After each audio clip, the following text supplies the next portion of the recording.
The first slavery was white slavery. Talk about that. White folks sold their people to the Moors the moment they saw Moors coming.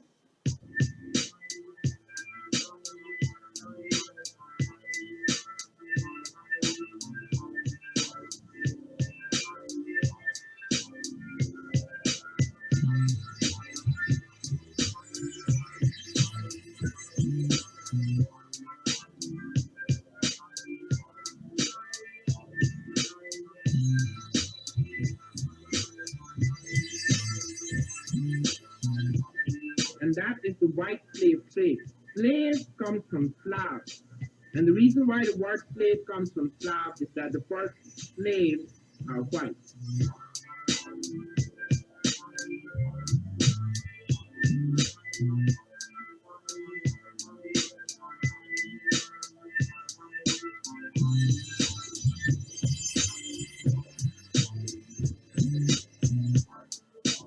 The original slaves were European. The word slave comes from the word Slav, which you guys think of Yugoslavia, Czechoslovakia, right?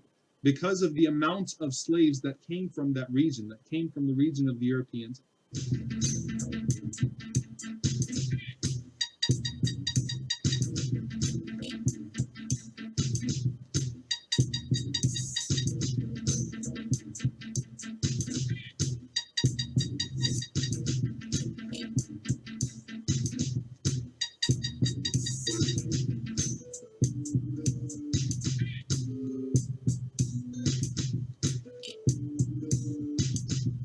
The original slaves were European. The first slavery was white slavery.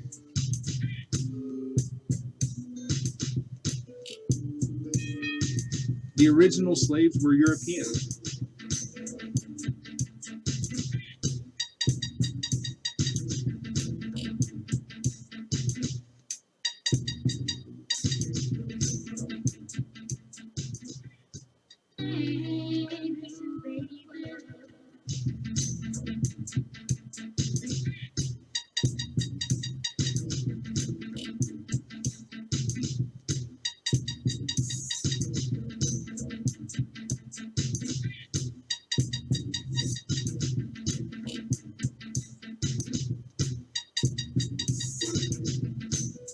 The original slaves were European. The first slavery was white slavery.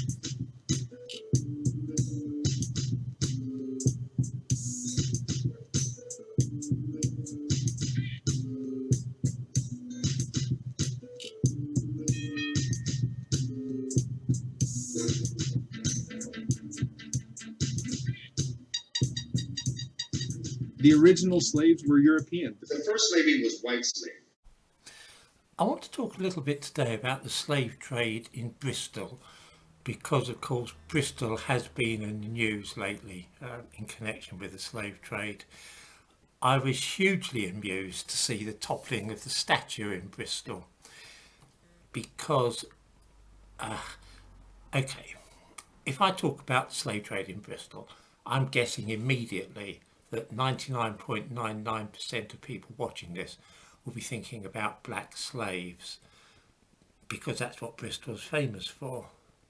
I don't suppose one person in 1,000 realises that the slave trade in Bristol was a lot more ancient than the transatlantic slave trade, and that actually about 700 years before black slaves started to be transported across the Atlantic, there was a thriving slave trade in Bristol. The trade was in white English slaves, of course, which not many people seem to realise. Bristol became established as a slave trading centre roughly in the 10th century, that's 900 and something, and it was used a lot by Viking traders.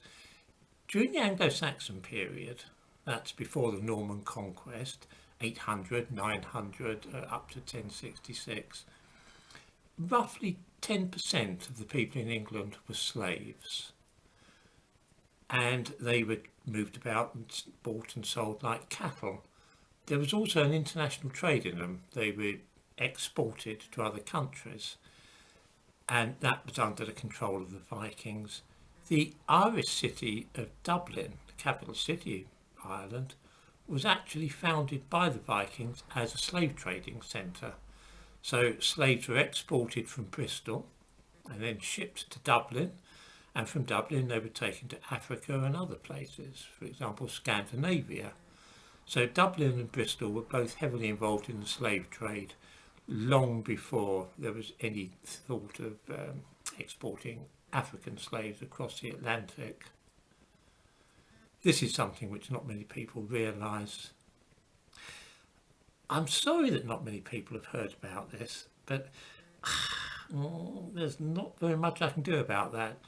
A lot of people in the West have been indoctrinated with the idea that slavery means black people, and talking about white slaves almost sounds like a contradiction in terms for a lot of them.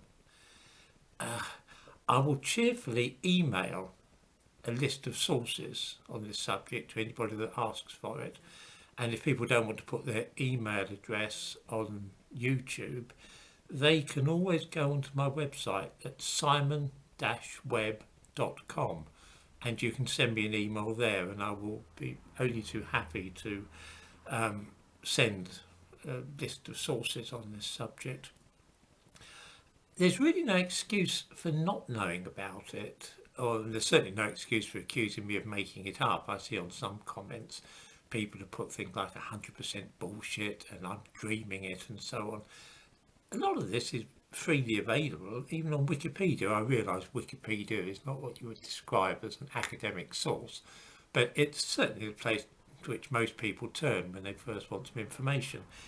If anybody wants to go on Wikipedia and look at the article History of Bristol, and then look at the section dealing with Anglo-Saxon times, they'll find an account of Bristol as a slave trading centre before the Norman conquest. Similarly, if they want to know a little bit more about it, they can go on to Wikipedia again and look at the article Slavery in Britain, and then look at the subsection before 1066. There's really no secret about any of this, and there's really no excuse either for not being aware of it.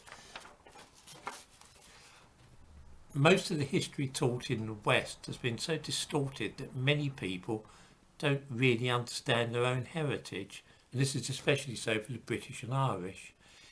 The Irish have got a grudge, obviously, against the English for historic reasons, for being mistreated in the past. But we might try and remember that cities like Dublin, Limerick and Waterford were founded as slave trading centres, and the slaves that were dealt with there were English slaves. So Ireland has a history of exploiting England long before there was any suggestion that England was exploiting Ireland, of course.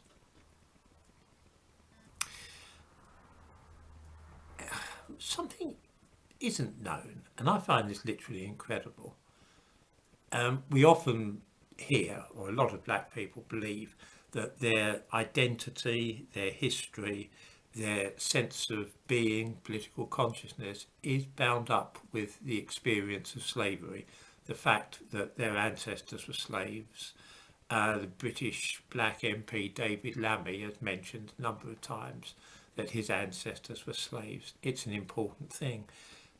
People never seem to realise that the very concept of Englishness is inextricably bound up with the experience of the English as slaves.